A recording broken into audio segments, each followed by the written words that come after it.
Welcome you all to the online class. In the today's class, we will discuss Memorandum of Association. Memorandum of Association is a very important document. It is considered as a life-giving document to the every company. Without this Memorandum of Association, no company can be incorporated. That is why popularly called Memorandum of Association is popularly called Charter of the company. It's a very important life-giving document. Okay, and in the today's class, we'll try to cover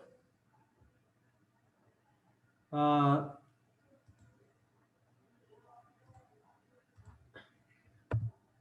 introduction about memorandum of association, meaning and definition of memorandum of association, why, what is the purpose, significance of memorandum of association. Then at the end we will discuss. That there are different six clauses. There are six different clauses are there, and what are those clauses we'll discuss. So these are the many for today's class. Fine.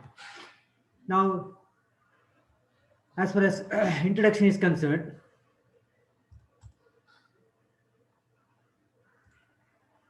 yeah, the memorandum of association, no doubt, is the basic or most important document for the incorporation of every Georgetown company. It can be rightly said that no company can be registered without memorandum of association. Memorandum of association, regulates the relationship of the company with the outside world. Then come to the definition part.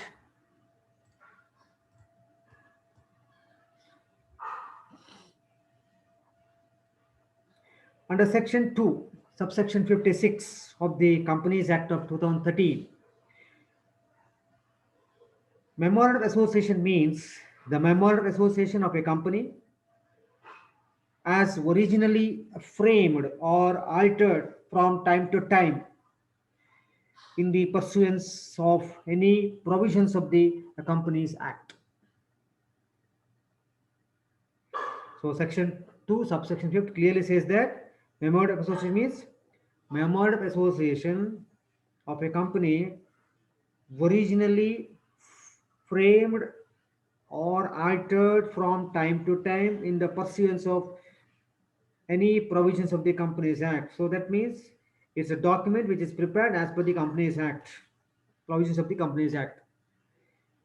So with regard to the meaning, memorandum of association regulates the relationship of the companies with the outside world. The memorandum of association contains the fundamental provisions of a company's constitution. It defines as well as confines the powers of a company. It shows not only the objects of formation of the company, but also determines determines a possible scope of its operation beyond which it cannot go. The memorandum of a company is a public document, and every person who deals with the company is presumed to have the sufficient knowledge of its contents. As per Section 4 of the Companies Act 2013, it is considered as a charter of the company. So, as per Section 4 of the Companies Act, it is clearly stated that the memorandum of association is considered as a charter of the company, consisting the fundamental conditions of incorporations, which can be altered only in accordance with the provisions of the Act.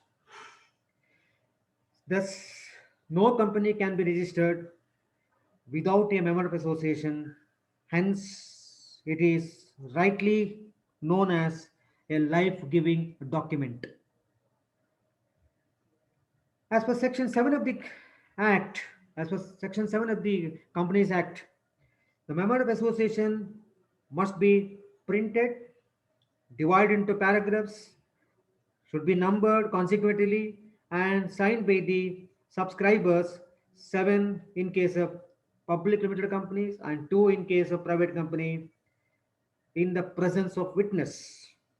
So signed by the subscribers in the presence of the witness, 7 in case of public and 2 in case of a private company.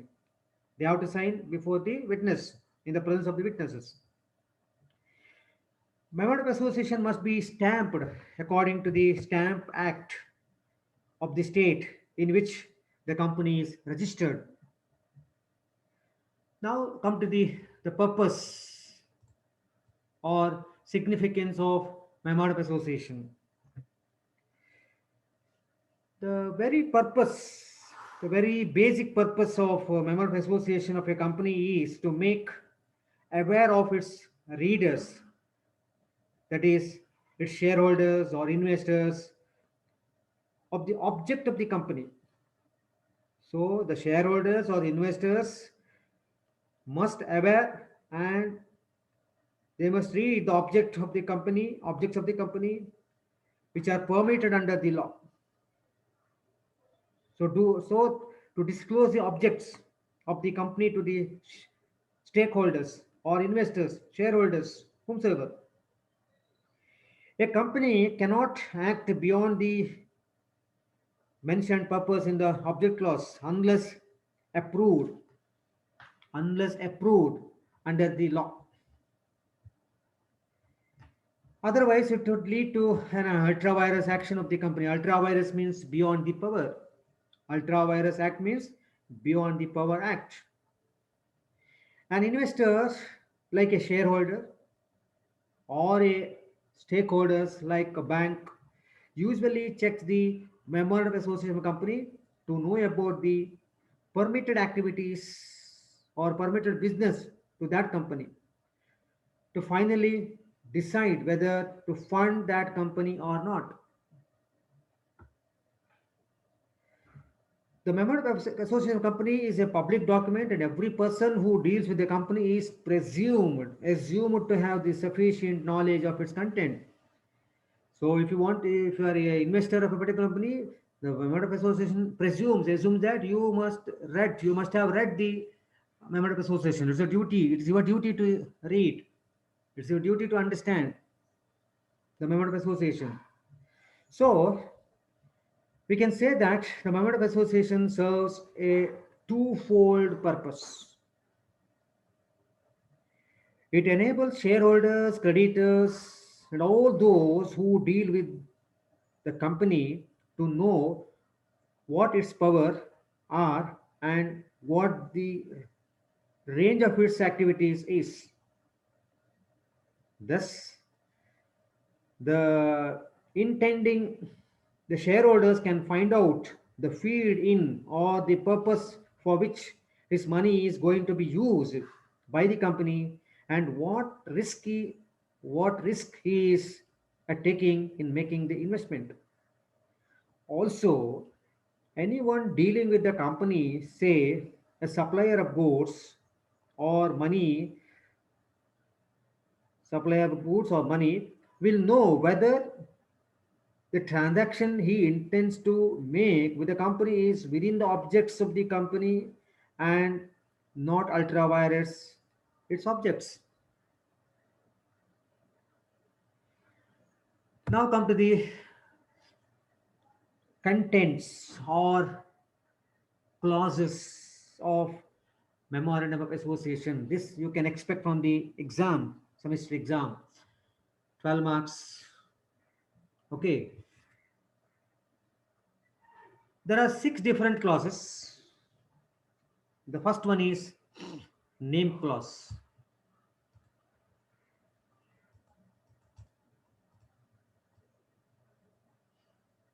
Name clause. Section 4, subsection 1, subsection A deals with name clause. This is the first clause in the memorandum association. Please make it a point. Name clause is the first clause. ಅದು sequence ಇದೆ, ಆ ಸೀಕ್ವೆನ್ಸಲ್ಲೇ ಬರೀಬೇಕಾಗುತ್ತೆ. First clause ಯಾವುದು, second clause ಯಾವುದು, ಹಿಂದೆ ಮುಂದೆ ಮಾಡಲಿಕ್ಕಿಲ್ಲ. You can't change it, you can't jumble it. So name clause, this is the first clause in the memorandum of association, which must state the name with which a company proposes to be registered. A company being a legal entity must have name of its own to establish its separate identity. The name of the company is a symbol of its independent corporate existence. Company may adopt any suitable name provided it is not undesirable in the opinion of the central government. The name of the company and address of its registered office must be exhibited outside every office or place at which the business of a company is carried on. The name must also be engraved on the company's seal. The name and address must be mentioned legibly in all the business letters, notices, bills, and all its publications.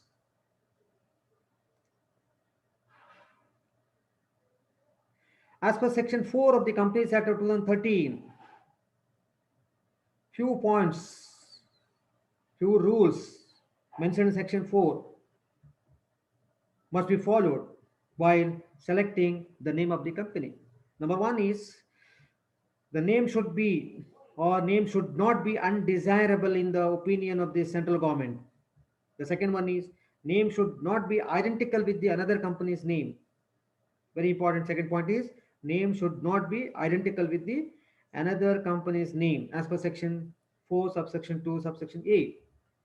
And point number 3, the name should not constitute an offense under any law or under the any section of law. And the fourth one, the name of the company should not be prohibited by anyone as per the Prevention of Improper Use Act 1950. Or the name of the company should not be prohibited by the Emblems and Names Act 1950. Okay. Then fifth one, the public company with limited liability must add the word limited at the end of its name, and the private company the words private limited. And the last point to be borne in mind is any word or expression which is likely to give an impression that the company is in any way connected with or having patronage of a government, local authority, corporations, or any word or expression as may be prescribed by the rule must be obtained permission of the central government as per section 4 subsection 3. These are the points to be borne in mind as far as name clause is concerned. Now come to the second, a situation or registered office or domicile clause. Domicile clause, section 4, subsection 1, subsection B. This is the second clause. The second clause of the memorandum of association must specifically the state in which the registered office of the company is situated or located. Every company must have a registered office which establishes its domicile and is also the address at which the company's statutory books must normally be kept, to which notices and other communications can be sent.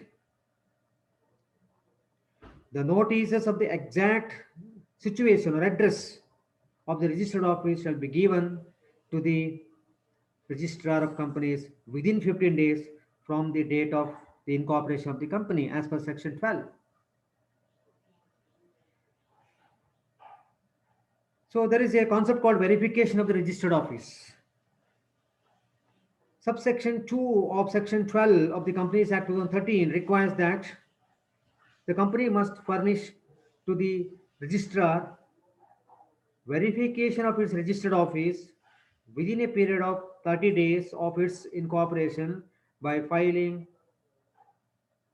the documents in the prescribed formats and with documents, prescribed documents.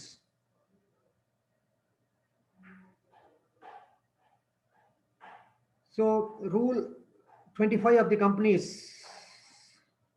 Rule 25 of the Companies Rule 2014. In this regards, provide certain regulations, certain provisions. That number one is the verification of the register office shall be should be filed in form number 22 along with the prescribed fee. So we have to use the form number 22 only along with the prescribed fee for the for what purpose? For the purpose of verification of the registered office. Registrar of companies. And the second point, there shall be attached to the form. There are certain documents are required. Documents to be attached. The number one is registered document of the title of the premises of the registered office in the name of the company. Registered document of the title of the premises. Ownership ಬಗ್ಗೆ. Title is nothing but title speaks about ownership. A building ಯಾರ ಹೆಸರಲ್ಲಿದೆ, ಯಾರ owner ಹೆಸರಲ್ಲಿದೆ. So registered document of the title of the premises of the registered office in the name of the company. The second one, notarized copy of lease. Suppose ಬಾಡಿಗೆ ತಗೊಂಡ್ರೆ, rent ತಗೊಂಡಿದ್ರೆ, lease ತಗೊಂಡಿದ್ರೆ, notarized copy of the lease or rent agreement in the name of the company along with the copy of the rent paid receipt not older than 1 month. ಒಂದು ತಿಂಗಳಿನ ಹಿಂದಿನ bill ಇಡ್ಲಿಕ್ಕೆ ಆಗಲ್ಲ. ಒಂದು ತಿಂಗಳಿನ ಲೇಟೆಸ್ಟ್ ಒಂದು ತಿಂಗಳಿನ ಬಾಡಿಗೆ ಲೀಸ್ ಕಟ್ಟದ ಬಗ್ಗೆ ಪ್ರೂಫ್ ಕೊಡಬೇಕಾಗತ್ತೆ. ಇನ್ನು number 3 is authorization from the owner or authorized occupant of the premises along with the proof of ownership or occupancy authorization to use the premises by company as its registered office. Authorization letter ಬೇಕಾಗುತ್ತೆ owner of the building ಇದು. Okay. And authorization letter saying that the original owner has given the permission to occupy the particular building by the so and so company. Then the last one is the proof of evidence of any utility service like telephones. Every company must have telephone, common communication, electricity, gas, etc. Depicting the address of the premises in the name of the owner or document as the case may be, which is not older than 2 months. So current bill telephone bill so you can submit ಹಿಂದಿನ 2 ತಿಂಗಳ bill ಬೇಕು ಕೊಡಬಹುದು. Latest ಬೇಕಂತ ಇಲ್ಲ, 1 month back ಹೋಗಬಹುದು, 2 months back. Latest which is not older than 2 months, 3 ತಿಂಗಳಿಂದ ಆಗೋದಿಲ್ಲ. ಕಳೆದ 2 ತಿಂಗಳಿಂದ ಯಾವ್ದಾದ್ರು ಒಂದು ಬಿಲ್ ಕೊಟ್ಟು ಸಾಕಾಗುತ್ತೆ. Okay, so it is all with regard to situation, ಎಲ್ಲಿ ಸಿಚುವೇಟ್ ಆಗಿದೆ, ಎಲ್ಲಿ ಲೊಕೇಟ್ ಆಗಿದೆ ಅಂತ. ಓಕೆ, ನಾವು come to the third object, that is third clauses or content of memorandum of association is object clause. This is the third compulsory clause. All the clauses are compulsory. Okay, this is the third compulsory clause of the memorandum of association. So the third compulsory clause is the object clause, which sets out the object for the company for which it has been formed. The object clause defines and confines the scope of the company's power. Scope of the company's powers. The object of the company must state in clear and definite terms. There should not be an ambiguity.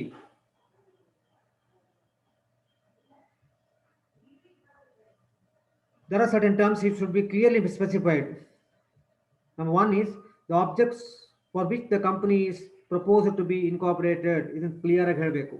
Second one, any matter considered necessary in furtherance of the object clause. Object ಎಲ್ಲ ಬಿಟ್ಟು ಬೇರೆ ಏನಾದರೂ specific ಆಗಿ ಹೇಳಿದ್ರೆ ಈ 2 point ಅನ್ನು clear ಆಗಿ ಯಾವುದೇ ರೀತಿ ಆಂಬಿಗ್ಯೂಟಿ ಇಲ್ಲದೆ ಅದನ್ನ ಮೆನ್ಷನ್ ಮಾಡಬೇಕು. The subscribers to the memorandum of association are free to choose any lawful objects for their company subject to certain restrictions. What are those restrictions? Restriction number one is the object should not be illegal or against the public policy. For example, formation of a company for conducting the lotteries, trading with any enemy company, etc. are the opposite to public policy, correct? Yeah, so is a restriction. And the second restriction is the object should not be against any provisions of the Companies Act. And the last restriction is the object should not be against the general law of the land. Thus, object of the company must be lawful. So this all explanation related to object clause. Now come to the fourth one, liability clause.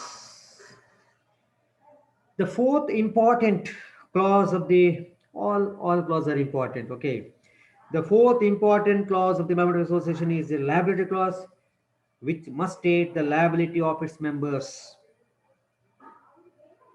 The liability of the members may be limited by shares, limited by guarantee, or it may be even unlimited. The effects of this clause is that in a company limited by shares, no member can be called upon to pay more than the unpaid amount on his shares. If the shares are fully paid, absolutely his liability is nil. If the shares are fully paid, the liability of the member is absolutely zero, nil.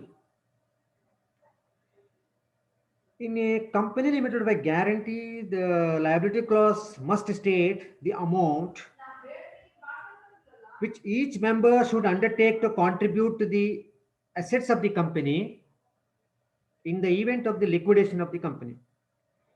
He cannot be called upon to pay the sum guaranteed to be paid before the company goes into liquidation.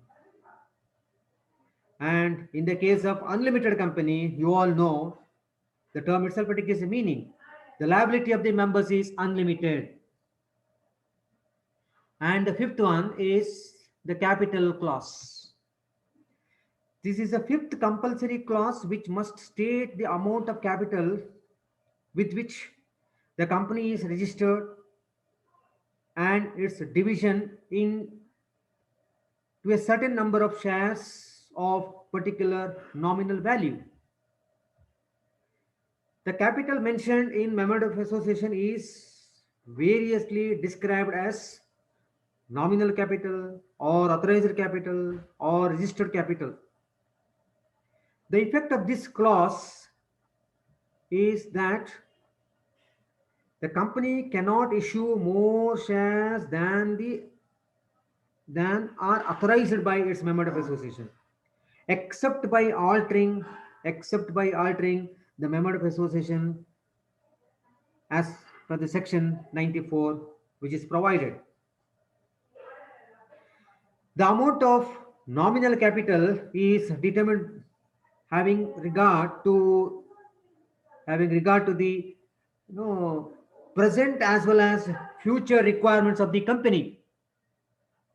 A company cannot issue more shares than authorized for the time being by the memorandum of association as per section 94. So I'll come to the last point, that is subscription clause. It is also known as association clause. So subscription clause, and association clause one and same. The memorandum of association concludes, the memorandum of association ends with the subscription clause, which consists of a declaration by the subscribers to a memorandum. So which one is the last clause? Which one should be the last one? The subscription clause or association clause should be the last one. In this clause, subscribers to memorandum of association should declare that we, the several persons whose name and address are subscribed, are desirous of being formed into the company in pursuance of this memorandum of association, and respectively agree to take the number of shares in the capital of the company set opposite to our respective names. ಇದಿಷ್ಟು statement ಇರುತ್ತೆ ಅಲ್ಲಿ, ಅದನ್ನು ಓದಿ ಅರ್ಥ ಮಾಡ್ಕೊಂಡು ಅವರು ಅಲ್ಲಿ declare ಮಾಡಬೇಕಾಗತ್ತೆ. ಸೊ ಹಾಗಿದ್ರೆ in this clause subscribers to memorandum of association should declare that they have to give the declaration with regard to ಆ declaration you have to write in within in to comma. ನಾನು ಹೇಳ್ತೇನೆ ಇನ್ನೊಮ್ಮೆ, we the several persons whose names and addresses are subscribed are desirous of being formed into a company in pursuance of this memorandum of association and respectively agree to take the number of shares in the capital of the company set opposite our respective names. ಇದಿಷ್ಟು ಇನ್ನೂ ಕಮ್ಮದಿರಬಾರ್ದು, ಇದಿಷ್ಟು declaration part. Okay, this is followed by the names, addresses, occupation of the subscribers, and the number of shares held, and signature attested by witnesses. ಇದು declaration ಎಲ್ಲ ಓದಿ ಆ signature ಆದಮೇಲೆ followed by ಅವರ ಹೆಸರು, ನೇಮ್ಸು, ಅಡ್ರೆಸ್ಸಸ್ಸು, ಅವರ occupation of subscribers, and the number of shares held by them, and their signature, and signature is attested by witness. ಅವ್ರದೇ signature ಬಗ್ಗೆ witnesses are required. Witness ಅಲ್ಲ, one witness is not a witness, so witnesses, two or more. So with this I have completed all the 6 clauses. This is very very important from the examination point of view. One question is almost definite either in part A or part B. One question is different because memorandum of association is a very very important aspect, because life giving document. So being a life giving document, what are the clauses, what are the contents, so you should know, and we expect you to write an exam.